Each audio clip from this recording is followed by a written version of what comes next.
Innal hamdalillah, sesungguhnya segala puja-puji hanyalah milik Allah semata. Nahmadu, kita senantiasa memujinya. Wa nasta'inu, dan juga senantiasa memohon pertolongan kepadanya. Wa nastaghfiruh, dan juga senantiasa memohon ampun kepadanya. Wa na'udzu billahi min syururi anfusina, dan kita mohon perlindungan kepada Allah dari keburukan jiwa-jiwa kita. Wa min sayyiati a'malina, dan juga kita mohon perlindungan kepada Allah dari akibat atas amal buruk ataupun dosa yang pernah kita lakukan. Man yahdihillahu fala mudhillalah. Barang siapa yang telah Allah berikan dengan rezeki terbaik dalam kehidupan manusia, yaitu hidayah, maka tidak ada yang bisa menyesatkannya. Wa may yudlil fala hadiyalah. Dan barang siapa yang Allah biarkan seseorang berada dalam kerugian terbesar dalam kehidupan, yaitu dijauhkan dari cahaya hidayah, maka tidak ada yang bisa memberinya petunjuk selain petunjuk Allah Subhanahu wa taala. Asyhadu an la ilaha illallah wahdahu la syarikalah. Saya bersaksi bahwa tiada ilah sesembahan yang berhak untuk diibadahi dengan benar selain Allah, tiada sekutu baginya. Wa anna Muhammadan abduhu wa rasuluh. Dan bahwa Muhammad sallallahu alaihi wasallam adalah hamba dan juga utusannya. Allah berfirman, "Ya ayyuhalladzina amanu taqullaha haqqa tuqatih." Wahai orang-orang yang beriman, bertakwalah kalian kepada Allah dengan sebaik-baiknya takwa. Wa la tamutunna illa wa antum muslimun. Dan janganlah sampai kalian meninggal melainkan dalam keadaan berpegang teguh dengan agama Islam. Allah juga berfirman, "Ya ayyuhalladzina amanu taqullaha wa qulu qawlan sadida." Wahai orang-orang yang beriman, bertakwalah kalian kepada Allah dan berkatalah dengan perkataan yang hak. Karena dengan berkata yang hak yuslih lakum a'malakum, Allah akan perbaiki amal-amal kalian. Wa yaghfir lakum dzunubakum, dan mengampuni dosa-dosa kalian. Wa may yuti'illaha wa rasulah. Barang siapa yang selalu berusaha taat kepada perintah Allah dan Rasulnya, faqad faza fawzan 'azima. Dia sungguh telah mendapatkan kemenangan yang agung. Amma ba'du. Jemaah sekalian, merupakan sebuah kewajaran bila seorang manusia mempersiapkan masa depannya. Seorang yang masih muda mempersiapkan bagaimana nanti kalau dia sudah tua. Mereka yang belum menikah memikirkan bagaimana nanti kalau sudah menikah dan berkeluarga.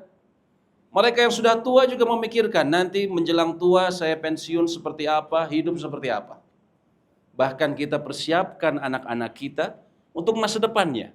Disekolahkan yang baik. Untuk apa? Supaya nanti sekolahnya, kampusnya dapat kampus terbaik, kerjaan-kerjaan terbaik, dapat gaji yang besar, dan seterusnya. Itulah fase kehidupan manusia yang dipersiapkan oleh kita. Namun pertanyaannya, apakah pasti kita akan melewati fase-fase tersebut?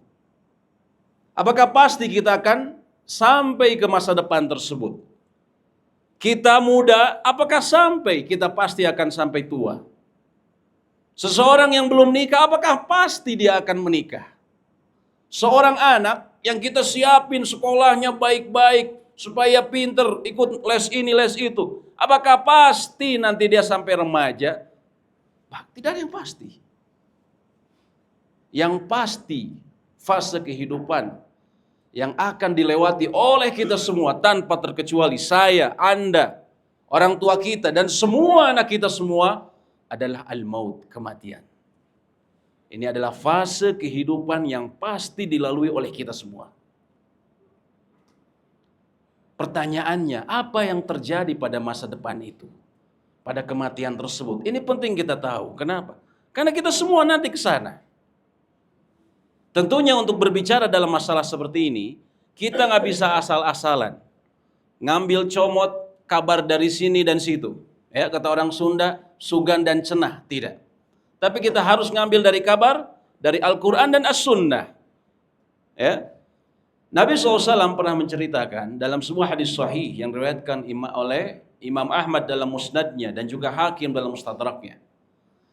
Nabi SAW katakan, sesungguhnya bila seorang yang soleh, yang beriman, bila dia akan dicabut ruhnya, maka akan datang dua malaikat putih yang mereka bagaikan sinar mentari, bersih membawa kain kafan dari surga dan juga membawa hanut semacam wewangian surga. Lalu mereka akan datang di samping orang yang akan dicabut ruhnya sejauh mata memandang. Lalu kemudian datanglah malaikat maut yang akan berdiri inda ra'sih, di samping kepalanya. Lalu malaikat maut akan mencabut ruhnya dengan sangat mudah. Dia akan mengatakan, wa ya ayyatuhan nafsu thayyibah, wahai jiwa yang baik, ukhruji, keluarlah engkau, ila magfirati minallah wa ridwan, keluarlah engkau menuju ampunan dan keridhaan dari Tuhanmu. Maka kata Nabi SAW, ruhnya akan keluar begitu mudah, seperti keluarnya air dari sebuah ceret. Begitu mudah, walaupun kita secara di dunia kita melihatnya mungkin sulit, tapi dalam kehidupan alam barzah akan dikeluarkan dengan begitu mudah. Lalu dua malaikat tadi yang berpakaian putih bersih segera membalut ruhnya dengan kain kafan dari surga dan diberikan wewangian dari surga. Diberikan wewangian dari surga. Maka seketika akan tercium semerbak wangi yang paling harum yang ada di muka bumi, kata Nabi SAW. Tercium wangi. Kemudian ruhnya dibawa oleh dua malaikat tadi menuju langit dunia. Ketika menuju langit dunia, ternyata ada malaikat-malaikat yang melihat mereka. Lalu mereka bertanya, man hadhihi ruhu thayyibah? Siapa ruh yang baik ini? Siapa ruh yang baik ini? Maka disebutkan dengan nama atau julukan terbaik atau terindah yang pernah disandangnya di dunia. Wa fulan bin fulan. Dia adalah fulan, anaknya fulan, dengan nama terindah, julukan terbaik yang pernah disandangnya di dunia. Kemudian dibawa menuju langit dunia ruhnya, meminta izin untuk dibukakan langit dunia. Kita lihat langit dunia kosong, padahal hakikatnya ada gerbang-gerbang. Sebagaimana kita baca dalam surat An-Naba, Allah berfirman, wa futihatis sama'u fakanat abwaba. Dan nanti langit itu akan dibuka dan dia memiliki gerbang-gerbang. Diizinkan untuk masuk gerbang langit pertama. Lalu meminta izin malaikat tadi ke langit kedua, diberikan izin. Ke langit ketiga diberikan izin. Sampai langit ketujuh diberikan izin. Lalu ketika di langit ketujuh, Allah berfirman, uktubi kitaba abdi fi'illiyin. Taruhlah catatan hambaku ini, catatan amalnya di Illiyin. Fa'aiduhu ilal ard, dan kembalikanlah dia ke bumi, ke tanah. Faminha khalaqnahum, karena dari tanahlah kami ciptakan mereka. Wa fiha nu'iduhum, dan ke tanahlah kami kembalikan mereka. Wa minha nukhrijuhum taratan ukhra, dan dari tanahlah kami akan keluarkan dia kembali saat hari kebangkitan. Maka kemudian ruhnya akan dikembalikan ke jasadnya, dimanapun jasadnya berada. Walaupun jasadnya sudah rusak, bisa jadi dimakan binatang buas, tapi dia seorang yang soleh dan beriman. Allah Maha mampu mengembalikannya dengan cara yang tidak kita ketahui secara persis. Allah kembalikan ruhnya. Maka ketika itu, kata Nabi SAW, ja'ahu malakan aswadan azraqan. Datang kepada dia malaikat hitam yang biru, hitam kebiru-biruan, dengan bengis mereka bertanya, mana rabbuk? Siapakah Rabbmu? Wa madinuk, dan apa agamamu? Man hadzal rajulul ladzi bu'itsa fikum? Dia akan menghardiknya, siapa laki-laki yang telah diutus kepada kalian? Maka orang yang beriman dan beramal soleh, yang semoga kita bagian dari mereka, Allah akan teguhkan lisan mereka pada saat itu. Sebagaimana Allah sebutkan dalam surat Ibrahim ayat 27. Allah berfirman, yuthabbitullahu alladhina amanu bil qauli tsabit. Allah akan teguhkan lisannya orang yang beriman dengan perkataan yang teguh fil hayati dunya wa fil akhirah, di kehidupan dunia dan kehidupan akhirat. Di kehidupan dunia, kata ulama tafsir Al-Baghawi mengatakan, inda sakaratil maut, ketika dia mau meninggal dia bisa mengucapkan la ilaha illallah, diteguhkan.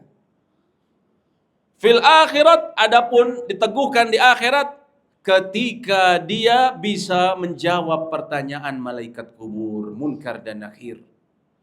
Maka dia akan menjawab, Rabbi Allah, Rabbku adalah Allah. Wa dinil Islam, dan agamaku adalah Islam. Wa huwa Rasulullah Muhammad sallallahu alaihi wasallam, dan orang yang diutus itu dia adalah Muhammad Rasulullah sallallahu alaihi wasallam. Kemudian malaikat bertanya, Ma amilt, dari mana engkau tahu? Ma ilmt, atau ma ilmuk, dari mana engkau tahu? Maka dia akan menjawab, perhatikan jawabannya. Qara'tu kitab Allah, aku dahulu di dunia membaca kitab Allah. Amantu bihi, dan aku beriman dengan Al-Quran, kitab Allah. Wa usadaqtu, dan aku membenarkan semua yang ada dalam Al-Quran. Kalau datangnya dari Allah, maka saya benarkan. Dan dia berusaha mengamalkannya. Maka ketika itu terdengar suara dari langit. Qad sadaqa abdi, sungguh telah benar yang dikatakan hambaku. Fa'afrisuhu minal jannah, maka tebarkanlah dia tilam dari surga. Wa albisuhu minal jannah, dan berilah dia pakaian dari surga. Waftah lahu baban ilal jannah, dan bukakanlah dia pintu menuju surga. Maka kemudian kuburnya dilapangkan.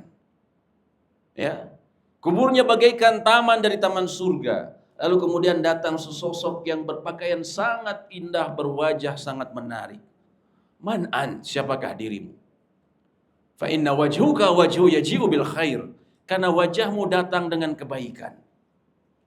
Maka orang tersebut akan menjawab, ana amalakus saleh, abshir billadzi kunta tu'ad, bergembiralah engkau dengan sesuatu yang telah dijanjikan kepadamu. Ana amaluka saleh, aku adalah amal soleh dahulu di dunia. Kau dahulu di dunia selalu bersegera melakukan amal soleh. Maka kemudian dia diperlihatkan tempatnya kelak di surga.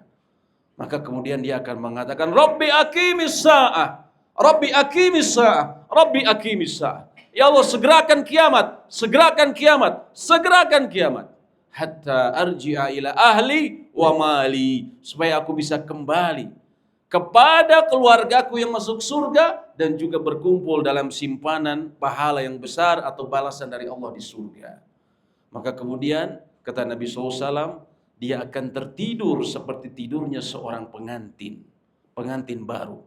Walaupun jarak kematian dia dengan kiamat ribuan tahun, karena alam barzah, alam masa depan kita itu, ada masa antara kita meninggal sampai nanti kiamat. Kalau kiamat masih 1000, 2000 atau 5000 tahun lagi, berarti dia di alam kuburnya 5000 tahun. Tapi ini orang yang soleh dan beriman, yang semoga kita termasuk bagian dari mereka, dia akan tertidur bagaikan tidurnya seorang pengantin baru. Subhanallah. Aqulu qouli hadza wastaghfirullah li wa lakum wa lisairil muslimina wal muslimat. Wastaghfiruh innahu huwal ghafurur rahim. Alhamdulillah. Alhamdulillahi hamdan katsiran thayyiban mubarakan fih. Kama yuhibbu rabbuna wa yardah. Asyhadu an la ilaha illallah wahdahu la syarika lah. Wa asyhadu anna Muhammadan abduhu wa rasuluh. Allahumma salli wa sallim ala nabiyyina Muhammadin wa ala alihi wa sahbihi wa sallaman tasliman katsiran. Wa ba'd. Sebelum saya memulai, termasuk kewajiban seorang khatib untuk mengingatkan bila ada jemaah yang terlalaikan atau berngobrol dan berbicara. Saya mohon jemaah yang masih berbicara atau ngobrol untuk memperhatikan. Karena ini bagian dari rukun khutbah. Ini kewajiban kami untuk mengingatkan. Lalu pertanyaannya, bagaimana dengan orang yang na'udzubillahi min dzalik? Orang yang kafir ataupun munafik. Namanya Islam, KTP-nya Islam, kakaknya Islam, keluarganya Islam, bahkan namanya Islam. Tapi nggak mau melaksanain agama. Benci, bahkan memusuhi agama. Apa yang terjadi pada mereka? Nabi SAW katakan, seseorang yang kafir ataupun munafik, na'udzubillah, ketika akan dicabut ruhnya, akan ada 2 malaikat dari neraka yang mereka hitam, mengerikan, membawa kain kasar dari neraka. Kemudian dia akan duduk di samping seseorang yang akan dicabut ruhnya sejauh mata memandang. Lalu ketika itu datanglah malaikat maut yang akan berdiri di samping kepalanya. Maka dia akan mengatakan dengan sangat keras, dengan hardikan yang sangat kuat juga. Dia akan katakan, wa ya ayyatuhan nafsul khabithah, wahai jiwa yang busuk, ukhruji, keluarlah engkau. Ukhruji, keluarlah engkau menuju amarah dan murka dari Tuhanmu. Maka kata Nabi SAW, ruhnya akan dicabut dengan sangat keras seperti safud, semacam besi penuh gerigi, dimasukkan ke dalam kain yang paling sulit diatur, kain wol dalam keadaan yang paling sulit diatur juga, wol dalam keadaan basah, dimasukkan dalam wol basah, ditarik sekonyong-konyongnya. Dia akan berteriak dengan sangat ketakutan. Lalu kemudian dua malaikat tadi segera membalut ruhnya dengan kain kasar dari neraka. Dan seketika naudzubillah akan tercium bau busuk, seolah-olah bau busuk yang paling busuk yang ada di muka bumi. Kemudian dibawalah ruhnya menuju langit dunia. Ketika itu ada malaikat yang melihat, man hadha ruhul khabith, siapa ruh yang jelek ini?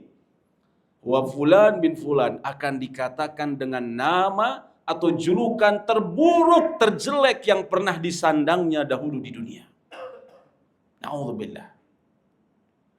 Kemudian naiklah menuju langit dunia, minta izin untuk dibukakan gerbang langit dunia. Namun apa daya, ternyata Nabi SAW membaca sebuah ayat dalam surat Al-A'raf ayat 40. Allah berfirman bagi mereka, la tufattahu lahum abwabus sama, tidak akan dibukakan bagi mereka pintu langit. Wala yadkhulunal jannah, dan mereka tidak akan masuk surga hatta yalijal jamalu fis samil khiyat, sampai unta masuk ke dalam lubang jarum. Allahu akbar. Bisa Pak unta masuk lubang jarum? Mustahil. Tidak dibukakan bagi mereka pintu langit dan mereka tidak akan masuk surga. Maka kemudian Nabi SAW juga menyebut sebuah ayat dalam surat Al-Hajj, bahwa ruh mereka seperti sesuatu yang disambar oleh burung, dilemparkan begitu saja dari langit ke bumi, kembalikan kepada tubuhnya, jasadnya, dimanapun jasadnya berada. Bisa jadi jasadnya sudah menjadi abu, dikremasi bagi orang kafir, ataupun sudah remuk, tapi Allah Maha mampu mengembalikan dengan cara yang tidak kita ketahui. Ya. Kemudian saat itu datanglah dua malaikat tadi yang hitam kebiru-biruan mengerikan, Munkar dan Nakir. Mereka akan bertanya dengan pertanyaan yang sama.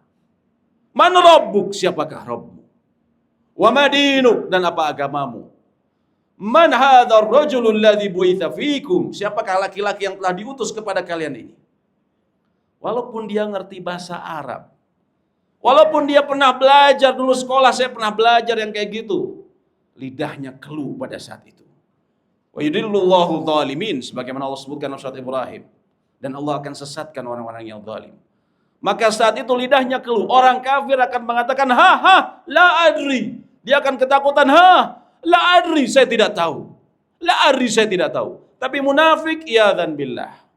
Namanya Islam, KTP-nya Islam, tapi nggak mau. Bahkan untuk sekedar menaruh keningnya bersyukur kepada yang sudah memberikannya kehidupan, sudah memberikannya rezeki, sudah memberikannya kesehatan saja sekali, sehari 5 kali, berat, sombong. Apa yang terjadi pada mereka? Maka dia akan mengatakan, aqulu ma yaqulun nas. Aku cuma ikut-ikutan orang ngomong saja. Cuma ikut-ikutan, puasa ikut-ikutan, soalnya nggak enak diomongin orang. Sholat juga nggak ikut-ikutan aja. Padahal mas saya malas dan seterusnya. Naudzubillah. Aqulu ma yaqulun nas. Aku hanya ikut-ikutan orang ngomong saja. Lalu malaikat bertanya, ma talait mawadaroit. Kamu dahulu di dunia tidak baca Al-Quran, tidak membaca petunjuk, tidak belajar, dan sehingga kamu tidak mengetahuinya. Maka kemudian kata Nabi SAW, dia akan dipukul dengan mitrok, semacam palu godam yang terbuat dari besi, yang merontokkan tulang-tulang rusuknya, mempertemukan antara tulang rusuknya. Dan dia akan berteriak dengan teriakan yang sangat keras, yang terdengar oleh semua makhluk yang ada di sekitarnya. Illa thaqalain, kata Nabi SAW, kecuali dua makhluk. Dua makhluk ini tidak bisa mendengar mereka. Al-jins wal-ins, jin dan manusia. Jin dan manusia tidak Allah izinkan mendengar teriakan orang yang berada dalam kubur. Kata Nabi SAW, andaikan terdengar oleh manusia, seketika kita pingsan Pak, saking takutnya dengar teriakan mereka. Lalu terdengar suara dari langit. Qad kadzab, sungguh dia telah berdusta. Kenapa? Karena Allah telah menurunkan Rasul, telah menurunkan Al-Quran. Allah telah mengutus penerus para Rasul. Ada ustadz, ada da'i. Tapi dia bilang nggak tahu. Dia berdusta. Fa'afrisuhu minan nar. Maka tebarkanlah tilam dari neraka. Wa albisuhu minan nar. Berilah dia pakaian dari api. Waftah lahu baban ilan nar. Dan bukakanlah pintu yang menuju surga. Menuju neraka. Na'udzubillah. Maka kemudian setelah itu datanglah sesosok yang mengerikan dengan pakaian yang juga sangat buruk. Man'an, siapakah dirimu? Fawajhuka yaji'u bisyar, karena wajahmu datang dengan keburukan. Maka dia mengatakan, absir, kamu bergembira. Dikatakan absir, bergembira kamu. Ya, dengan sesuatu yang akan membuatmu semakin buruk. Aku dulu adalah amal burukmu dahulu di dunia. Maka kemudian dia akan diperlihatkan tempatnya di neraka. Dan dia tahu ternyata di neraka lebih mengerikan dibandingkan di kubur, siksa di kubur. Maka dia akan mengatakan, Rabbi la tuqimis sa'ah, ya Allah jangan tegakkan kiamat. La tuqimis sa'ah, jangan tegakkan kiamat. Jangan tegakkan kiamat. Karena dia tahu nanti neraka menanti akan lebih keras siksanya. Na'udzubillahi min dzalik. Itulah akhir kehidupan. Itulah masa depan kita semua.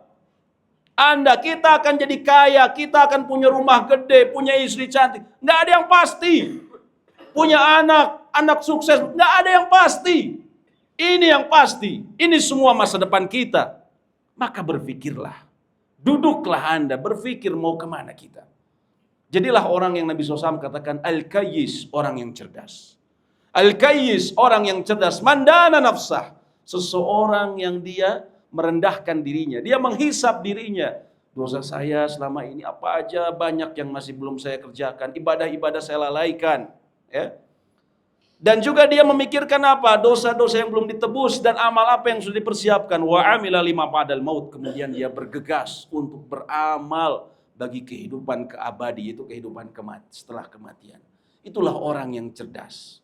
Maka para ulama katakan, jadilah orang yang cerdas. Dimulai dengan apa? Dengan kita meminta kepada Allah, berdoa agar diberikan hidayah selalu. Yang kedua, dengan terus belajar menuntut ilmu, ya. Karena kita mengetahui apa yang membuat Allah murka di kubur ataupun di neraka, ya, yang mendatangkan murka atau mendatangkan kedua dengan ilmu, maka harus belajar. Apapun kesibukan Anda harus mau belajar agama. Man salaka tariqan yaltamisu fi ilman sahalallahu lahu tariqan ilal jannah. Nabi SAW katakan, barang siapa yang berusaha mencari ilmu agama, mencari kesempatan untuk belajar ilmu agama, sahalallahu lah, Allah akan mudahkan bagi dia jalan yang menuju surga. Kemudian juga dengan memperbanyak taubat. Walaupun sudah merasa soleh, apalagi Ramadan sebentar lagi. Saatnya kita benar-benar taubat. Kita lihat, kita mungkin masih ada harta nggak jelas, harta haram, saatnya kita taubat. Kita masih zina dan begitu, berhenti. Jangan sampai sebagaimana Allah abadikan dalam surat Al-Mu'minun ayat 99 dan 100. Allah berfirman, hatta idza jaa lahumul maut, sampai orang yang selalu nunda-nunda taubat, nunda-nunda hijrah, nunda-nunda ibadah, tiba-tiba maut sudah di depan mata. Apa yang dia katakan? Qala rabbirji'un, ya Allah kembalikanlah aku ke dunia. La'ali a'malu sholihan fima tarak, agar aku bisa beramal soleh yang dahulu aku lalaikan di dunia. Aku bilang nanti. Kembalikanlah aku ke dunia. Apa jawaban Allah? Kalla, sekali-sekali tidak. Innaha kalimatun huwa qailuha, itu hanya dalih yang diucapkan saja.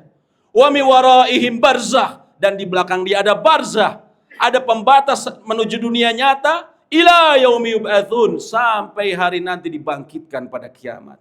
Maka terlambat saat itu. Mau sholatnya benar, saya mau sholat sekarang, terlambat.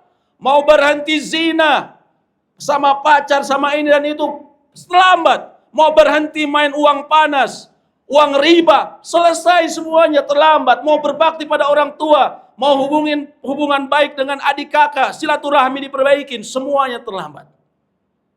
Yang ada azab yang menanti. Na'udzubillah. Maka janganlah jadi orang yang terlambat, jadilah al-kayyis, orang yang cerdas.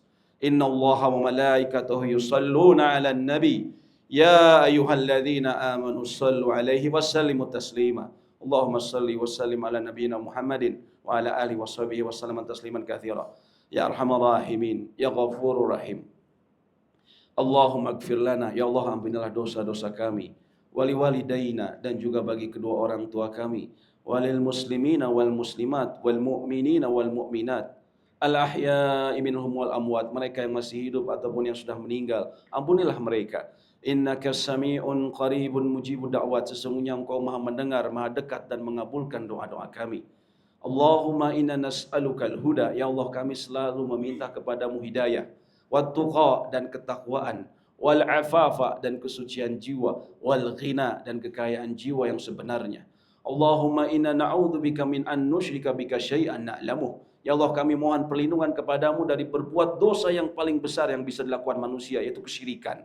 Wa nastaghfiruka lima la na'lamu, dan kami memohon ampun kepadamu bila melakukan dosa tersebut dalam keadaan tidak sadar. Allahumma inna nas'aluka husnal khatimah, ya Allah kami memohon kepadamu akhir kehidupan yang baik. Wa na'udzubika min su'il khatimah, dan kami mohon perlindungan kepadamu dari akhir kehidupan yang buruk. Rabbana atina fid dunya hasanah wa fil akhirati hasanah wa qina adzabannar. Amin ya rabbal alamin. Aqimus shalah.